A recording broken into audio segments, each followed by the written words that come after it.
اعوذ باللہ من الشیطان الرجیم بسم اللہ الرحمن الرحیم فصل فی الاشارۃ الی اطراف الادلہ فی معرفۃ اللہ عز وجل وفی حدث العالم العالم عبارۃ عن کل شیء غیر اللہ وہو جملۃ الاجسام والاعراض وجمیع ذلک موجود عن عدم بإیجاد اللہ عز وجل واختراعہ ایاہ قال اللہ عز وجل وہو الذی یبدأ الخلق ثم یعیدہ۔ باب العلم انواریہ ایجوکیشنل سوسائٹی و جامعہ انواریہ حیدرآباد انڈیا کے زیر اہتمام اللہ تعالیٰ کے فضل و کرم سے شعب الایمان للبیہقی کا درس قسطوار جاری ہے۔ آج کا درس فصل فی الاشارہ الی اطراف الادلہ فی معرفۃ اللہ عز وجل وفی حدث العالم۔ اللہ تعالیٰ کی معرفت اور عالم کے حادث ہونے کے بعض دلائل کی طرف اشارہ میں ہے۔ العالم عبارتن سے عالم کی مصنف تعریف کر رہے ہیں، وہ جملۃ الاجسام والاعراض سے بتا رہے ہیں کہ وہ ہے کیا، تو واضح رہے عالم جمیع ما سوی اللہ کا نام ہے۔ اللہ تعالیٰ کے سوا ہر شے کا نام عالم ہے، اور وہ کیا ہے؟ اور وہ تمام اجسام اور تمام اعراض ہیں۔ وہ تمام اجسام اور اعراض ہیں۔ اجسام جسم کی جمع ہے، اعراض عرض کی جمع ہے۔ جسم کی تعریف اور عرض کی تعریف ما سبق میں گزر چکی ہے۔ جسم یعنی بذات خود موجود، اور عرض جو غیر کے سہارے سے دوسرے کے سہارے سے موجود ہو، جیسے گھر یہ ایک جسم ہے، گھوڑا ایک جسم ہے، اور اس کی سیاہی، اس کی سرخی، اس کی سفیدی یہ اعراض ہیں۔ اور مذکورہ تمام اشیاء اجسام و اعراض اللہ کی ایجاد اور صرف اسی کی اختراع، اسی کے بنانے سے عدم سے وجود میں آئی ہے۔ کائنات کی ہر ایک چیز اللہ رب العزت کے وجود بخشنے سے موجود ہوئی ہے، بنانے سے بنی ہے، جیسا کہ خود اللہ رب العزت فرماتا ہے وَهُوَ الَّذِي يَبْدَأُ الْخَلْقَ ثُمَّ يُعِيدُهُ۔ اللہ ہی وہ ذات ہے جس نے،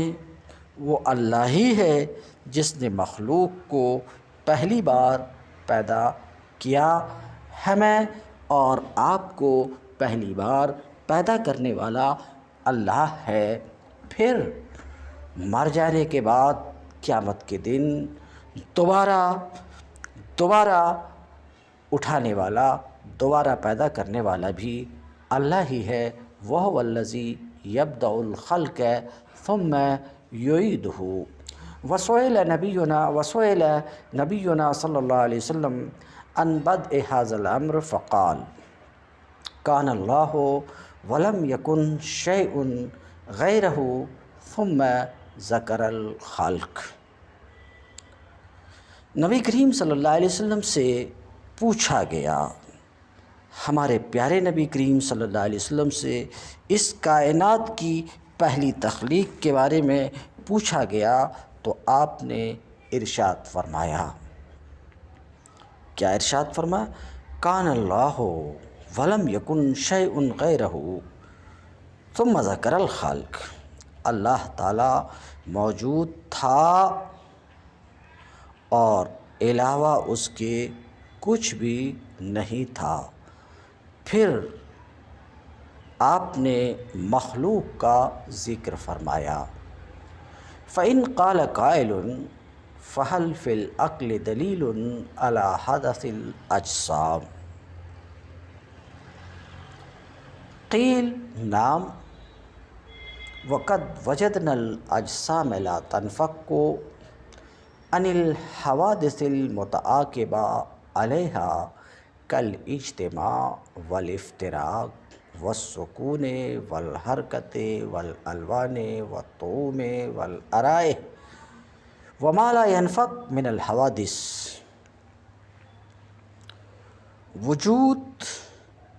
وجود باری اور توحید باری تعالیٰ کے عقلی دلائل۔ اگر کوئی کہنے والا یہ کہے فَإِنْ قَالَ قَائِلٌ کہ کیا عقل کے پاس کائنات کے اجسام کے حادث و نوپید ہونے یعنی عدم سے وجود میں آنے کی کوئی دلیل ہے؟ کوئی دلیل ہے یا کائنات کے وجود تغیر سے استدلال؟ تو اس کا جواب دیا جائے گا کہ جی ہاں ہے۔ وہ یہ ہے کہ ہم دیکھتے رہتے ہیں کہ آئے دن اس کائنات میں واقع اجسام مسلسل ٹوٹ پھوٹ وغیرہ حوادثات کا شکار ہوتے رہتے ہیں۔ بیکجا ہونا، منتشر ہونا، کبھی حرکت، کبھی سکون، کبھی رنگ و بو اور ذائقہ کی تبدیلیاں وغیرہ جو مسلسل حوادث اور تغیرات کا شکار ہو رہی ہو، وہ ازلی اور قدیم نہیں ہو سکتی، بلکہ وہ اپنے وجود میں بھی عدم سے وجود میں آنے کی محتاج ہوتی ہے۔ جب ثابت ہوا کہ حادث ہے، عدم سے وجود میں آئی ہے، تو لا محالہ ثابت ہوا کہ پھر اس کا کوئی محدث وہ موجد بھی ہے جو اس کو وجود میں لایا ہے، اور وہ اللہ ہے، اور وہ ایک ہے، اور وہ ایسا موجد ہے کہ اس کی کوئی مثال نہیں ہے۔ اور اگر کوئی کہے کیا عقل کے پاس اس بات کی کوئی دلیل ہے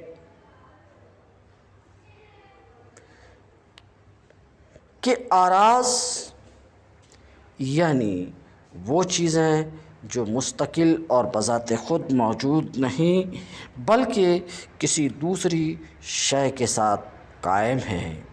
جیسے بے شمار رنگ وغیرہ، وہ بھی حادث ہیں، قدیم نہیں ہیں، کائنات کی تضاد و اختلاف سے استدلال؟ تو جواب یہ ہے کہ جی ہاں دلیل ہے، اور وہ یہ ہے کہ ہم روز مرہ یہ دیکھتے ہیں کہ ایسی اشیاء اپنے وجود میں متضاد ہیں، مختلف ہیں، جن کا وجود ایک جگہ میں اکٹھے ہونا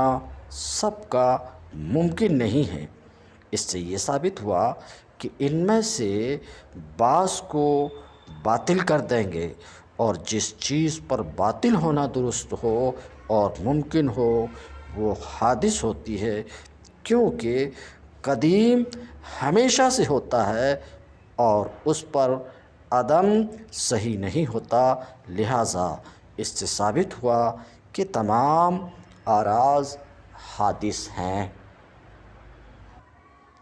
فَإِنْ قَالَ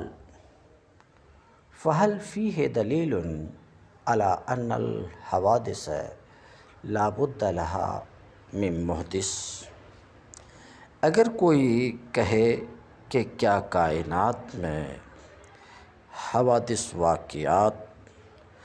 تغیرات وغیرہ ہوتے ہیں، ان کا بھی کوئی پیدا کرنے والا ہے، تو جواب یہ ہے کہ جی ہاں ہے۔ وہ اس طرح کہ نوپید چیز کی حقیقت یہ ہے کہ وہ عدم سے وجود میں آتی ہے، پھر اگر موجود شے کو وجود میں لانے والا کوئی نہ ہو تو وہ وجود میں نہ آئے، اس لیے کہ اس کا وجود اس کے عدم سے بہتر نہ ہوگا، لہٰذا عدم عدم ہی رہے گا، اور اگر کوئی موجد اور وجود بخشنے والا ہوگا تو وہ اس کے وجود کو عدم جو بہتر جان کر اس کو وجود میں لائے گا۔ چنانچہ موجود کا وجود دلیل ہے اس بات کی کہ اس کا موجد عقلاً بھی ضروری ہے، اور وہ اللہ تبارک و تعالیٰ ہے جو اکیلا ہے۔ مقدم و مؤخر پیدا کرنے سے استدلال۔ دوسری بات یہ ہے کہ کائنات کی اشیاء اور نوپید حوادثات و واقعات ایک دوسرے سے آگے پیچھے وجود میں آتے رہتے ہیں، تو ان کو کوئی مقدم و مؤخر کرنے والا نہ ہوتا تو کسی شے کا وجود پہلے اور دوسری چیز کا وجود بعد میں بہتر یا ضروری نہ ہوتا۔ تو ثابت ہوا کہ کوئی ایسی ہستی ہے جو بعض سے بعض کو کسی اولیت و ضرورت کی وجہ سے بعض کو بعض پر مقدم و مؤخر کر کے وجود میں لاتی ہے، اور وہ ہستی اللہ کی ہے، اور وہ ہستی اللہ کی ہے۔ اختلاف اشکال و صور و ہیئات سے بھی اس مدعا پر استدلال کیا جاتا ہے، اس طرح کہ کائنات کی بعض چیزوں کا وجود دوسری بعض چیزوں سے شکل و صورت میں مختلف ہے اور اپنی مخصوص شکل و صورت پر ہے۔ انسان کی شکل گھوڑے کی شکل سے الگ ہے، گھوڑے کی شکل انسان کی شکل سے الگ ہے، ہر ایک کی اپنی مخصوص شکل و صورت ہے، اور یہ سلسلہ مستقل اور قائم ہے۔ یہ دلیل ہے اس بات کی کہ کوئی اس کا خالق ہے جس نے اس کو مخصوص اور مختلف اشکال کے ساتھ مخصوص کر دیا ہے، اس لیے کہ اگر کوئی اس کا فاعل اور کرنے والا نہ ہوتا تو بعض ہیئات بعض سے بہتر و اولیٰ نہ ہوتی، لہٰذا کائنات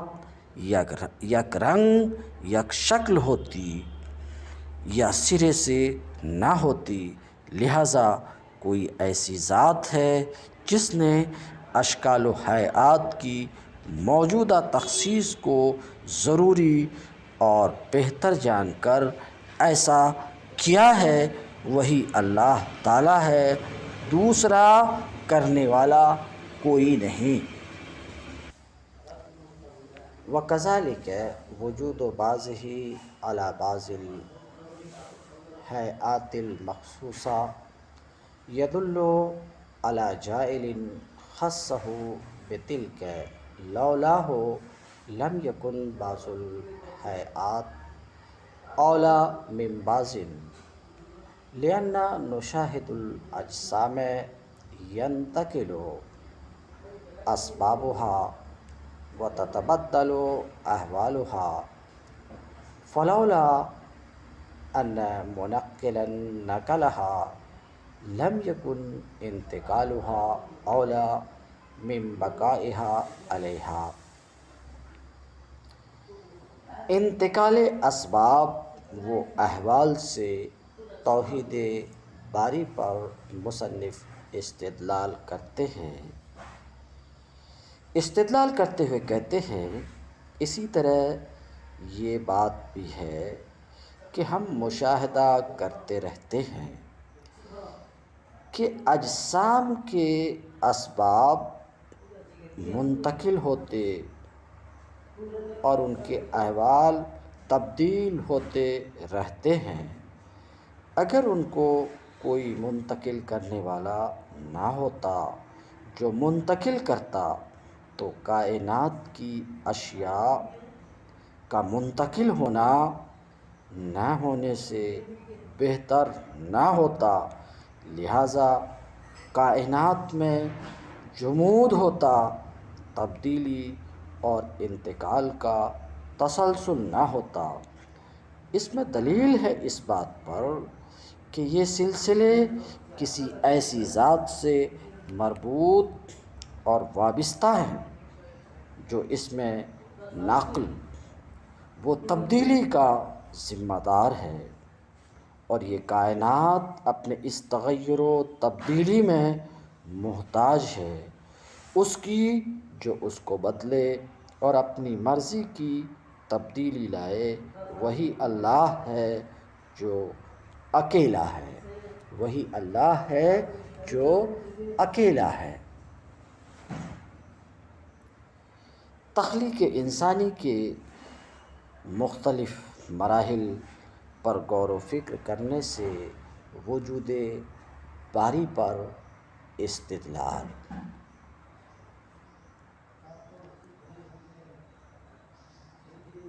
ہم کائنات کے تغیر و تبدیلی کو انسان کی مثال کے آئینہ تصور کی نگاہوں سے دیکھتے ہیں۔ وہ انسان جو انتہائی درجے پورا اور کامل ہے، اس کے پس منظر کو زیر غور لائیں کہ وہ کبھی پانی کا بوند تھا، کبھی پانی کا کان نطفۃ ثم علقۃ ثم مضغۃ ثم عظاما ولحما ودما وقد علمنا الی آخرہ، کہ وہ کبھی پانی کی بوند تھا، کبھی وہ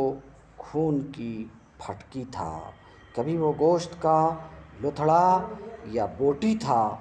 پھر وہ ہڈیاں اور گوشت پوست اور خون کا مجموعہ بن گیا، پھر وہ چلتا پھرتا،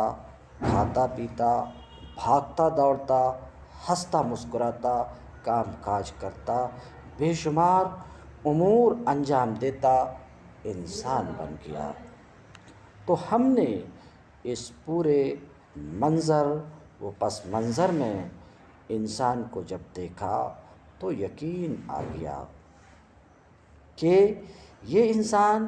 تمام حالات میں ایک حالت سے دوسری حالت کی طرف بذات خود منتقل نہیں ہو گیا، اس لیے کہ ہم اس کو اس وقت دیکھ رہے ہیں جب وہ اپنی پوری طاقت کا مالک بن چکا ہے، پوری عقل رکھتا، اس کے باوجود وہ اس بات کی طاقت نہیں رکھتا کہ اپنے لیے سماعت پیدا کر لے، سننے کی طاقت پیدا کر لے، قوت بینائی خود بنا لے اور نہ وہ اس پر قادر ہے کہ اپنے لیے ہاتھ پیر بنا لے، تو یہ بات دلیل ہے اس بات کی کہ اپنے مکمل ہونے سے قبل، اپنی طاقت حاصل کرنے سے قبل آج کے مقابلے میں 1000 گنا زیادہ عاجز ہوگا۔ پھر ہم نے انسان کو بچہ بھی دیکھا، پھر جوان بھی، پھر بوڑھا، پھر ضعیف کہتے ہیں۔ پھر ہم نے انسان کو بچہ بھی دیکھا، جوان بھی دیکھا، ادھیڑ بھی دیکھا، بوڑھا بھی دیکھا، ضعیف بھی دیکھا، تو ہم نے سمجھ لیا کہ ان تمام حالات اور تمام مراحل کی طرف وہ خود منتقل نہیں ہوتا رہا۔ اس میں دلیل ہے اس بات پر کہ ضرور کوئی ذات ہے جو اس کو ان تمام مراحل کی طرف ایک کے بعد ایک کر کے منتقل کرتی رہی اور ہر مرحلے پر اس کی تدبیر و اصلاح کرتی رہی۔ وہی ذات اللہ ہے جو کہ اس سارے تصرفات میں منفرد، یکتا، تنہا ہے۔ ان القطن لا يجوز ان يتحول غزلا مفتولا ثم ثوبا منسوجا من غیر صانع ولا مدبر، والتین والماء لا يجوز ان يصير لبنا مشيدا من غیر بان، وكما لا يجوز صانع لا صنع له ولا يجوز صنع الا من صانع، وقد نبهنا الله تعالى في غير موضع من كتابه العزيز على ما ذكرنا من العبر فقال عز وجل: ومن آياته أن خلقكم من تراب ثم إذا أنتم بشر تنتشرون، ومن آياته أن خلق لكم من أنفسكم أزواجا لتسكنوا إليها وجعل بينكم مودة ورحمة إن في ذلك لآيات لقوم يتفكرون، ومن آياته خلق السماوات والأرض واختلاف ألسنتكم وألوانكم إن في ذلك لآيات للعالمين، ومن آياته منامكم بالليل والنهار وابتغاؤكم من فضله إن في ذلك لآيات لقوم يسمعون، ومن آياته يريكم البرق خوفا وطمعا وينزل من السماء ماء فيحيي به الأرض بعد موتها إن في ذلك لآيات لقوم يعقلون، ومن آياته أن تقوم السماء والأرض بأمره ثم إذا دعاكم دعوة من الأرض إذا أنتم تخرجون۔ کہتے ہیں اس امر کو جو بات واضح کرتی ہے اس کی ایک تمثیل یہ ہے کہ روئی کو دیکھ لیجئے، ناممکن ہے کہ روئی خود بخود کاتا ہوا سوت بن جائے، پھر خود بخود وہ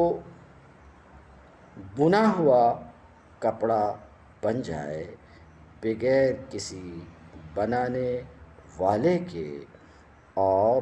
تدبیر و اصلاح کرنے والے کے۔ اسی طرح ناممکن ہے کہ پانی اور گارا مل کر خود بخود مضبوط عمارت بن جائے بغیر کسی صانع مستری کے اور بغیر کسی انجینئر کے، جیسے کوئی سانے نہیں بن سکتا جب تک کہ اس کی کوئی کاریگری صنعت نہ ہو، مصنوع نہ ہو۔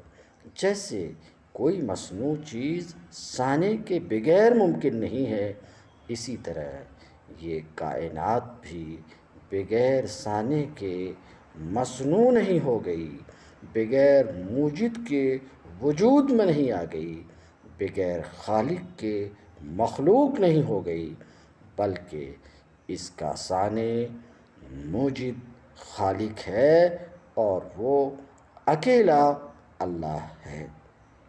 اللہ تعالیٰ نے ہمیں متعدد مقامات پر اپنی کتاب عزیز میں ان امور کے بارے میں، جن کا مصنف کہتے ہیں ابھی ہم نے تذکرہ کیا اور آپ نے سنا، تنبیہ اور آگاہی فرمائی ہے۔ اللہ رب العزت کا ارشاد ہے، وَمِنْ آيَاتِهِ أَنْ خَلَقَكُم مِّن تُرَابٍ ثُمَّ إِذَا أَنْتُمْ بَشَرٌ تَنْتَشِرُونَ۔ اور اسی کی قدرت اور وجود کی نشانیوں میں سے وَمِنْ آيَاتِهِ، اور اسی کی قدرت و وجود کی نشانیوں میں سے ہے کہ اس نے تمہیں مٹی سے پیدا کیا، خَلَقَكُم مِّن تُرَاب، پھر تم انسان ہو کر ہر جگہ پھیل رہے ہو، ثُمَّ إِذَا أَنْتُمْ بَشَرٌ تَنْتَشِرُونَ، انسانوں کی ہم جنس بیویاں پیدا کر کے ان میں محبت و شفقت پیدا کرنے میں غور و فکر کا سامان ہے۔ اللہ رب العزت فرماتا ہے، وَمِنْ آيَاتِهِ أَنْ خَلَقَ لَكُم مِّنْ أَنفُسِكُمْ أَزْوَاجًا لِتَسْكُنُوا إِلَيْهَا وَجَعَلَ بَيْنَكُم مَّوَدَّةً وَرَحْمَةً إِنَّ فِي ذَلِكَ لَآيَاتٍ لِقَوْمٍ يَتَفَکَّرُونَ۔ اس کے وجود قدرت و تصرف کی نشانیوں میں سے یہ بھی ہے کہ اس نے تمہارے لیے تمہاری ہی جنس کی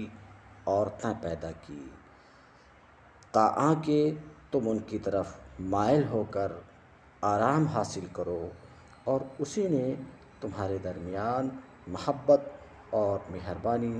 پیدا کر دی۔ جو لوگ غور کرتے ہیں ان کے لیے ان باتوں میں نشانیاں ہیں، ان باتوں میں نشانیاں ہیں۔ تخلیق ارض و سما میں اور اختلاف رنگ و زباں میں اہل علم کے لیے دلائل قدرت ہیں۔ وَمِنْ آيَاتِهِ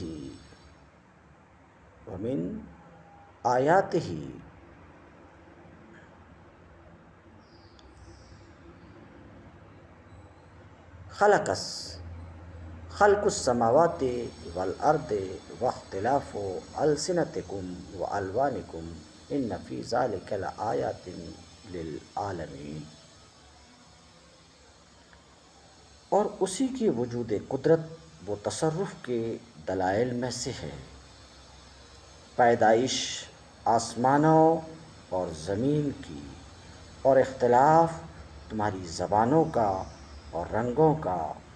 بے شک اس میں نشانیاں ہیں علم والوں کے لیے۔ وَمِنْ آيَاتِهِ مَنَامُكُمْ بِاللَّيْلِ وَالنَّهَارِ وَابْتِغَاؤُكُمْ مِنْ فَضْلِهِ إِنَّ فِي ذَلِكَ لَآيَاتٍ لِقَوْمٍ يَسْمَعُونَ۔ رات کو آرام کے لیے، دن کو تلاش فضل کے لیے بنانے میں اہل سما کے لیے دلائل ہیں، اور اسی کی نشانیوں میں سے ہے تمہارا رات کو سونا اور دن میں تمہارا اللہ کے فضل کو تلاش کرنا، بے شک اس میں نشانیاں ہیں ان لوگوں کے لیے جو سنتے ہیں، جو سنتے ہیں۔ ومن آیاتہ یریکم البرق خوفا وطمعا وینزل من السماء ماء فیحیی بہ الارض بعد موتها ان فی ذلک لآیات لقوم یعقلون۔ بجلی کی چمک، بارش کے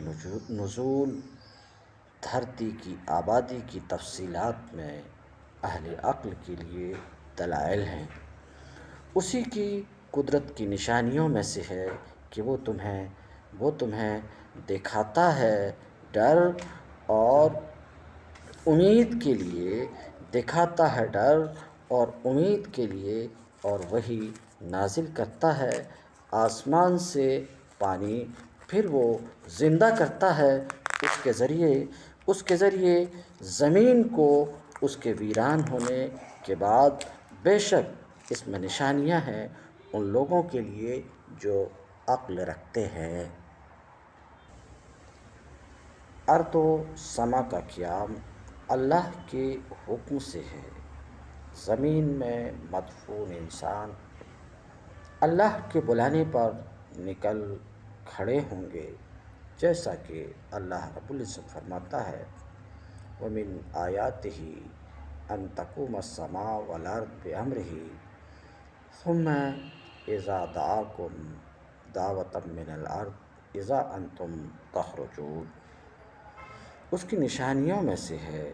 کہ آسمان و زمین قائم ہیں اسی کے حکم سے، پھر وہ جس وقت بلائے گا تمہیں بلانا زمین میں سے، تو اس وقت تم نکل کھڑے ہوگے۔ اس وقت تم اذا انتم تخرجون، اس وقت تم نکل کھڑے ہوگے۔ وَإِنْ قَالَ قَائِلٌ وَمَنْ لَكُمْ بِأَنَّ أَثَرَ الصُّنْعِ مَوْجُودٌ فِي السَّمَاوَاتِ وَالْأَرْضِ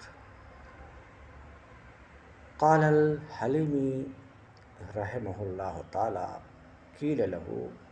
إِنَّ السَّمَاءَ جِسْمٌ مَحْدُودٌ مُتَنَاهٍ فَالْمَحْدُودُ الْمُتَنَاهِي لَا يَجُوزُ أَنْ يَكُونَ قَدِيمًا لِأَنَّ الْقَدِيمَ هُوَ الْمَوْجُودُ الَّذِي لَا سَبَبَ لِوُجُودِهِ وَمَا لَا سَبَبَ لِوُجُودِهِ فَلَا جَائِزَ أَنْ يَكُونَ لَهُ نِهَایَةٌ لِأَنَّهُ لَا يَكُونُ وُجُودُهُ إِلَى تِلْكَ النِّهَایَةِ أَوْلَى مِنْ وُجُودِهِ دُونَهَا أَوْ وَرَاءَهَا لِأَنَّ الْمُتَنَاهِي لَا يَكُونُ خَالِصَ الْوُجُودِ لِأَنَّهُ إِلَى نِهَایَتِهِ يَكُونُ مَوْجُودًا إِلَى آخِرِهِ۔ اگر کوئی کہنے والا کہے کہ تمہیں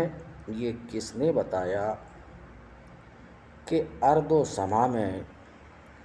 آسمان و زمین میں آثار صنعت موجود ہیں؟ حلیمی رحمۃ اللہ علیہ نے فرمایا اسے کہا جائے گا کہ آسمان بلندی، محدود اور متناہی جسم ہے، یعنی ختم ہو جانے والی چیز ہے۔ محدود اور متناہی شے کا قدیم ہونا ممکن نہیں ہوتا،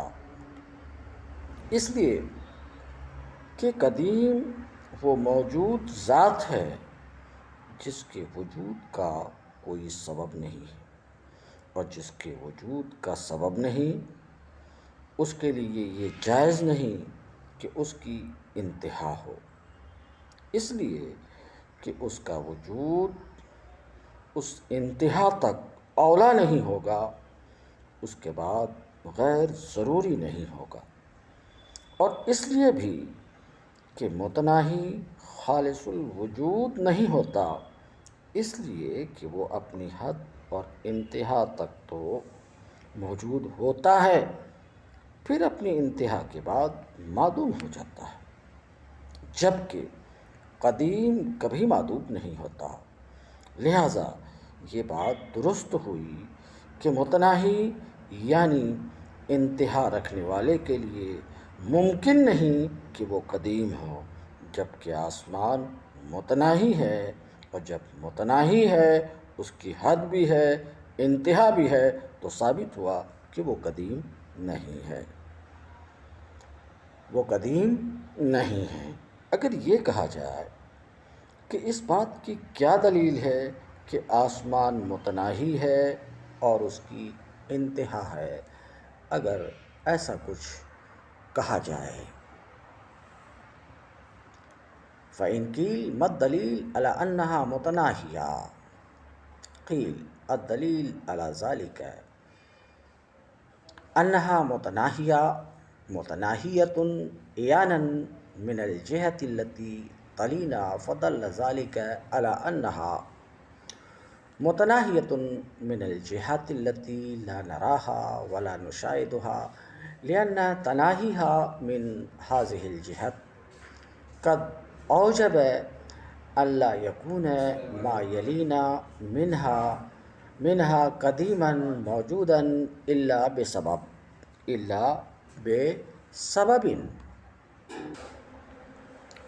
اسے جواب میں یہ کہا جائے گا کہ آسمان مشاہدہ کے اعتبار سے متناہی ہے، محدود ہے، یعنی اس جہت کے اعتبار سے جو ہمارے قریب تر ہے۔ یہی بات اس امر کی دلیل ہے کہ وہ ان جہات سے بھی متناہی ہے جسے ہم دیکھ رہے ہیں اور ہم اس کا مشاہدہ نہیں کر رہے ہیں، کیونکہ اسی جہت سے اس کی انتہا لازم کر دیا ہے کہ ہمارے قریب والی اس کی جہت قدیم نہ ہو اور موجود بوجہ سبب ہو، تو یہ بات صحیح اور درست ہو گئی کہ آسمان کی وہ جہت جو ہمارے قریب نہیں ہے وہ بھی اسی طرح ہے، یعنی وہ بھی قدیم نہیں ہے، ورنہ لازم آئے گا کہ ایک جہت حادث اور دوسری قدیم ہے، جبکہ یہ صحیح نہیں ہے کہ شیء واحد کا بعض حصہ قدیم ہو اور بعض حصہ قدیم نہ ہو بلکہ غیر قدیم ہو۔ اور آسمان کے قدیم نہ ہونے بلکہ حادث ہونے کی ایک دلیل یہ بھی ہے کہ آسمان ذو اجزاء جسم ہے، یعنی اس کے کئی اجزاء ہیں اور اس کی ہر جز محدود ہے اور متناہی ہے، تو یہی بات دلالت کرتی ہے کہ پورا آسمان محدود ہے اور متناہی ہے، لہٰذا یہی ثابت ہوا کہ آسمان حادث ہے، قدیم نہیں۔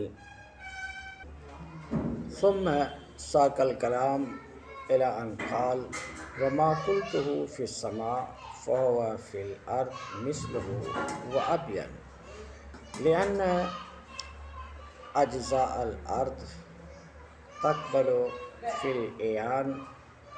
أنواعا من الاستحالة، وكذلك الماء والهواء، لأن أجزاء كل واحد من هذه الأشياء يجتمع مرة ويفترق أخرى وينتقل من حال إلى حال،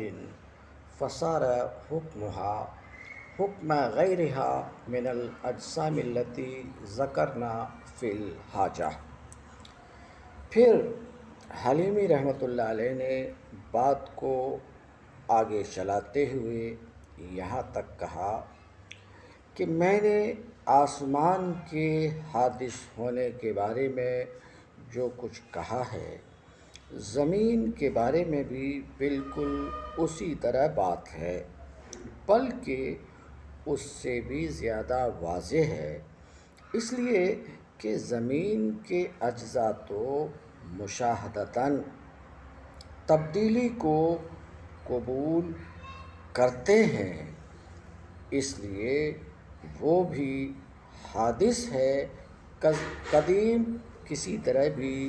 نہیں ہو سکتی۔ یہی حال پانی اور ہوا کا بھی ہے،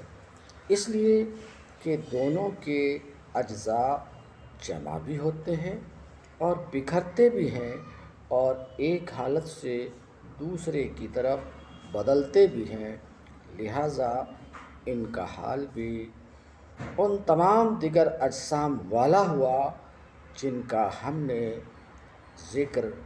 کیا، یعنی یہ بھی دیگر اجسام کی طرح کسی تبدیلی کرنے والے کے محتاج ہیں جو انہیں تبدیل کرتا ہے، اور ناقل کی طرف محتاج ہیں جو انہیں مختلف احوال کی طرف منتقل کرتا ہے، اور وہ وہی واحد ہے جو زبردست ہے۔ قال البیہقی رحمہ اللہ فإن قال قائل وهل في العقل دلیل على أن محدثها واحد قیل نعم وهو استغناء الجمیع فی حدثه بمحدث واحد والزیادۃ علیہ لا ينفصل منها عدد من عدد ولأنه لو كان للعالم صانعان لكان لا يجري تدبيرهما على نسب ولا يتسق على أحكام كما قال الله عز وجل لو كان فيهما آلهة إلا الله لفسدتا فسبحان اللہ۔ امام بیہقی نے فرمایا، اگر کوئی کہنے والا کہے کیا عقل کے پاس اس بات کی کوئی دلیل ہے کہ کائنات کے تمام اجسام کو پیدا کرنے والا اور وجود دینے والا صرف ایک ہے، اور وہ دلیل کیا ہے؟ تو اسے جواب دیا جائے گا جی ہاں، ایک ہے۔ اس کی دلیل یہ ہے کہ ہر شے اپنے حدوث اور وجود میں صرف ایک پیدا کرنے والے کی محتاج ہے۔ جب ایک پیدا کر ڈالے تو پھر زیادہ کی ضرورت باقی نہیں رہتی، لہٰذا کائنات کے تمام افراد و اجسام کا خالق ایک ہے اور صرف ایک ہے، اور وہی اللہ ہے۔ دوسری دلیل یہ ہے کہ اگر کائنات کے صانع دو یا زیادہ ہوتے تو ان دو یا سب کی تدبیر و تصرف کا نظام اور سسٹم نہ چل پاتا، اس لیے کہ وہ اپنے اپنے احکام جاری کرتے، تو یہی اختلاف پھر فساد شروع ہو جاتا، اور یہ اختلاف کائنات کی تباہی کا باعث بن جاتا، جیسا کہ اللہ تبارک و تعالیٰ کا ارشاد ہے لو کان فیہما آلہۃ الا اللہ لفسدتا، اگر زمین و آسمان میں چند خدا ہوتے اللہ کے سوا تو یہ زمین و آسمان ضرور تباہ ہو جاتے، یعنی وہ اپنے اپنے احکام جاری کرتے تو ضرور دونوں یا ایک عاجز ہو جاتے، تو جو عاجز ہو جائے وہ خدا نہیں ہو سکتا۔ اور یہ اس لیے بھی ہے کہ اگر مثال کے طور پر دونوں میں سے ایک کسی ایک جسم کو زندہ رکھنا چاہتا ہے اور دوسرا اسے مارنا چاہتا ہے، تو عقلاً یہ صورتیں ہو سکتی، یا تو دونوں کا منشا پورا ہو جائے یا کسی ایک کا، جبکہ دونوں کا منشا پورا ہونا موت و حیات کے حوالے سے ناممکن ہے۔ جس کا منشا پورا ہوتا وہ تو الہ ہوتا، جس کا منشا وہ ارادہ پورا نہ ہو سکے وہ بھلا الہ اور معبود کیسے ہو سکتا؟ یا پھر دونوں کا ارادہ پورا نہ ہو سکے، لہٰذا وہ الہ نہیں ہو سکتے۔ جس کی مراد پوری نہیں ہو سکتی وہ عاجز بن جاتا ہے، اور عاجز خدا نہیں ہو سکتا اور الہ نہیں ہو سکتا، اور وہ قدیم بھی نہیں ہو سکتا۔ اس کا دوسرا پیرایا یہ بھی ہے کہ دو ہونے کی صورت میں دونوں میں مخالفت صحیح ہوتی یا باہمی جھگڑا مشکل ہوتا۔ اگر مخالفت صحیح ہوتی یا جھگڑا مشکل ہوتا، بہین طور کہ مخالفت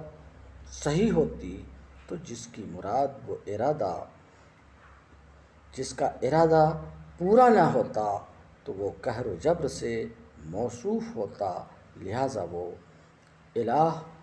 نہ ہو سکتا، یا باہم جھگڑا مشکل ہوتا تو ہر ایک نقص اور عجز کے ساتھ موصوف ہوتا، لہٰذا عاجز معبود نہیں ہو سکتا، اس لیے دو یا زیادہ ہونا محال ہے۔ وقد دعانا اللہ عز وجل الى توحیدہ فی غیر موضع من کتابہ بما ارانا من الآیات واوضح لنا من الدلالات، فقال عز وجل وإلہکم الہ واحد لا الہ الا هو الرحمن الرحیم، قرأها الى قولہ لآیات لقوم یعقلون، الى سائر ما ورد من دلالات علی صنعہ و توحیدہ۔ اللہ تعالیٰ کی طرف سے تمام عالم انسانیت کو اپنی وحدانیت، اپنی قدرت، اپنے تصرف کے بارے میں دعوت فکر۔ یہی وجہ ہے کہ اللہ تعالیٰ نے ہمیں بار بار کئی مقامات پر اپنی کتاب میں اپنی وحدانیت کی دعوت دی ہے، اپنی نشانیاں ہمیں دکھا دکھا کر اور ہمارے لیے دلائل واضح فرمائے ہیں۔ ارشاد فرمایا وَإِلَٰهُكُمْ إِلَٰهٌ وَاحِدٌ لَا إِلَٰهَ إِلَّا هُوَ الرَّحْمَٰنُ الرَّحِيمُ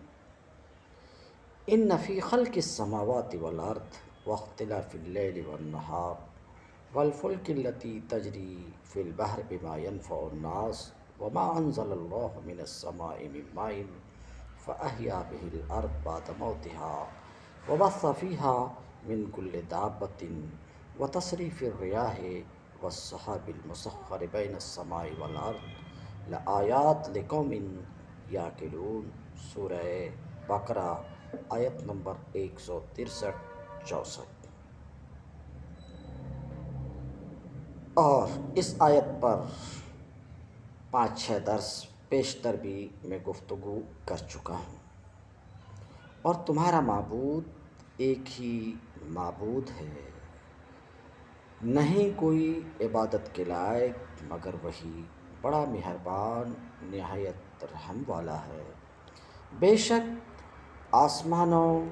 اور زمین کی تخلیق میں اور رات دن کی تبدیلی میں اور ان کشتیوں میں، ان جہازوں میں جو چلتے ہیں سمندر میں، وہ چیزیں لے کر جن میں لوگوں کا فائدہ ہے، اور اس پانی میں جسے اللہ نے آسمان سے برسایا ہے، پھر اس کے ساتھ زندہ کیا ہے زمین کو اس کے مرنے یعنی خشک ہونے کے بعد، اور پھیلائے اس میں ہر قسم کے جانور اور ہواؤں کے بدلنے میں اور آسمان و زمین کے درمیان تابع فرمان بادلوں میں نشانیاں ہیں ان لوگوں کے لیے جو عقل رکھتے ہیں۔ ان آیات میں اللہ تعالیٰ نے واضح دلائل دیے ہیں اور ہمیں اپنی نشانیاں زمین و آسمان میں دکھائی ہیں تاکہ ہم غور و فکر کریں اور سمجھیں، ان باتوں کو سمجھیں کہ آسمانوں اور زمین کی تخلیق کو سمجھیں، لیل و نہار کا نظام سمجھیں، سمندروں کے بہاؤ میں جہازوں کی روانی اور مال برداری، اس میں لوگوں کا تجارتی اور کاروباری نفع، اوپر سے بارش اتار کر خشک زمین کو تر و تازہ کر کے فصلیں اور باغات سیراب کر کے انسانی معیشت کی بحالی، دھرتی پر مویشیوں کا پھیلانا اور انسانوں کا ان سے ضروریات پوری کرنا، ہواؤں کے ہیر پھیر کے ساتھ موسموں کی تبدیلی کا نظام، بین السماء والارض یعنی فضا میں بادلوں کا مسخر ہونا، یہ تمام باتیں ایسی ہیں، یہ تمام امور ایسے ہیں کہ اللہ کی قدرت، اللہ کی وجود، اللہ کی خالقیت و مالکیت، اللہ کے مدبر و متصرف اور واحد اور زبردست اور حکیم و قادر ہونے کے یقینی اور قطعی شواہد ہیں، اور یہ وہ حسی دلائل ہیں اللہ کی وحدانیت کی جن کو ہر انسان کھلی آنکھوں سے ہر وقت دیکھ سکتا ہے، ہر وقت مشاہدہ کر سکتا ہے، ہر وقت ان میں غور و فکر کر سکتا ہے اور سمجھ سکتا ہے کہ یہ سارے کام ایسے ہیں، یہ سارے کام ایسے ہیں جو اللہ کے سوا کوئی بھی انجام نہیں دے سکتا۔ یہ وہ دلائل توحید ہیں جن کا کوئی انکار نہیں کر سکتا، اس لیے کہ یہ دلائل فطری ہیں جو انتہائی سادہ بھی ہیں اور عام فہم بھی، اجڑ جاہل سے جاہل کی سمجھ میں بھی آ سکتے ہیں، اور یہی دلائل جامع بھی ہیں، اور ان دلائل میں غور و تدبر کرنے والے اصحاب علم و دانش بھی گہرائی میں اتر کر وہ موتی حاصل کر سکتے ہیں جو اہل علم کے علم کو چار چاند لگا سکتا، اور دنیائے کفر اور دنیائے مادیت کے تمام لغو خیالات اور لچر سوچ کو باطل کر سکتے ہیں، جس سے شرک اور کفر کے اندھیرے چھٹ سکتے ہیں اور توحید باری تعالیٰ کا سورج کائنات کو اپنی روشنی میں لے سکتا ہے۔ اللہ تعالیٰ ہمیں سچے معبود، سچے مالک کی قدر کرنے کی توفیق نصیب فرمائے اور ہمیں اپنا پیغام سمجھنے کی توفیق نصیب فرمائے۔ حدیث نمبر 103۔ اخبرنا ابو عبداللہ الحافظ حدثنا ابو العباس الاصم حدثنا احمد بن الفضل الصائغ حدثنا آدم حدثنا ابو جعفر الرازی حدثنا سعید بن مسروق عن ابی الزہا فی قولہ وإلهكم إله واحد لما نزلت هذه الآية عجب المشركون وقالوا إن محمدا يقول وإلهكم إله واحد فليأتنا بآية إن كان من الصادقين فأنزل الله عز وجل إن في خلق السماوات والأرض واختلاف الليل والنهار الآية يقول إن في هذه الآية لآيات لقوم يعقلون۔ حدیث نمبر 103۔ خبر دیے ہم کو ابو عبداللہ حافظ، حدیث بیان کیے ہم سے ابو العباس اصم، وہ کہتے ہیں حدیث بیان کیے ہم سے احمد بن فضل سائق، وہ کہتے ہیں حدیث بیان کیے ہم سے آدم،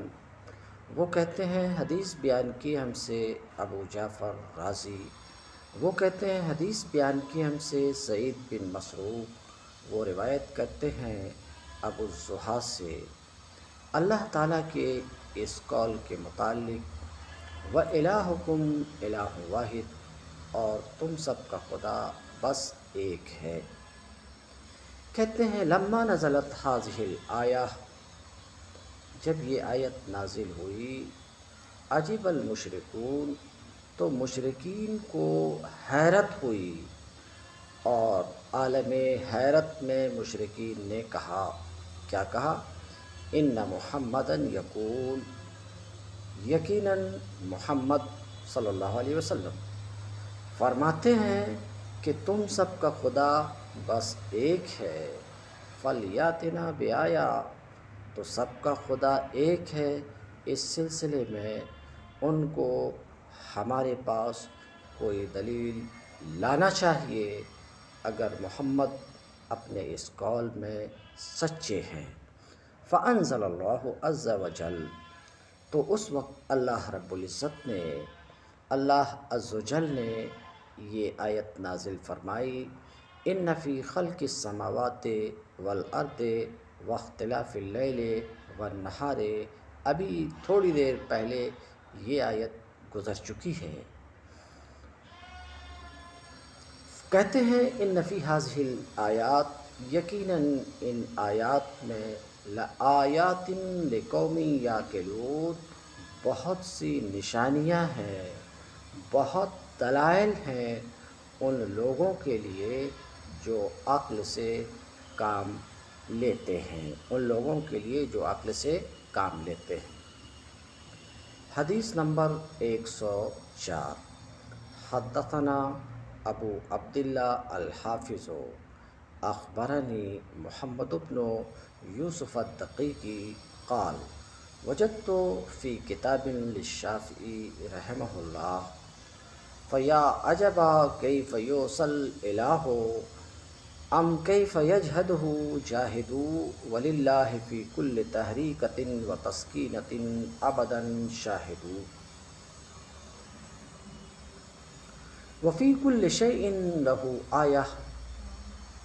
تدل علی انہ واحد ویقال ان ہذہ الابیات لابی العتاہیہ۔ حدیث نمبر 104۔ حافظ ابو بکر بیہقی کہتے ہیں ہم سے بیان کیے ابو عبداللہ حافظ، وہ کہتے ہیں مجھے خبر دیے محمد بن یوسف دقیقی، وہ کہتے ہیں میں امام شافعی رحمۃ اللہ علیہ کی کتاب میں یہ اشعار پایا، فیا عجبا، ہائے تعجب، معبود کی کس طریقے سے نافرمانی کی جاتی ہے، معبود کی نافرمانی پر مجھے تعجب ہوتا ہے۔ ام کیف یجہدہ جاہدو، یا انکار کرنے والا کس طریقے سے اس کا انکار کرتا ہے، وللہ فی کل تحریکۃ و تسکینہ ابدا شاہد، حالانکہ ہر حرکت و سکون میں ہمیشہ اللہ کی دلیل موجود ہے، شاہد موجود ہے، ہر ایک جنبش اور حرکت اس کے وجود کی گواہ ہے۔ وفی کل شیء لہ آیا، اور ہر ایک چیز میں اس کے وجود کی نشانی اور دلیل ہے، جو دلیل اس بات پر دلالت کرتی ہے کہ وہ ایک ہے۔ ویقال ان ھذہ الابیات، اور کہا جاتا ہے کہ یہ اشعار شاعر ابو العتاہیہ کے ہیں۔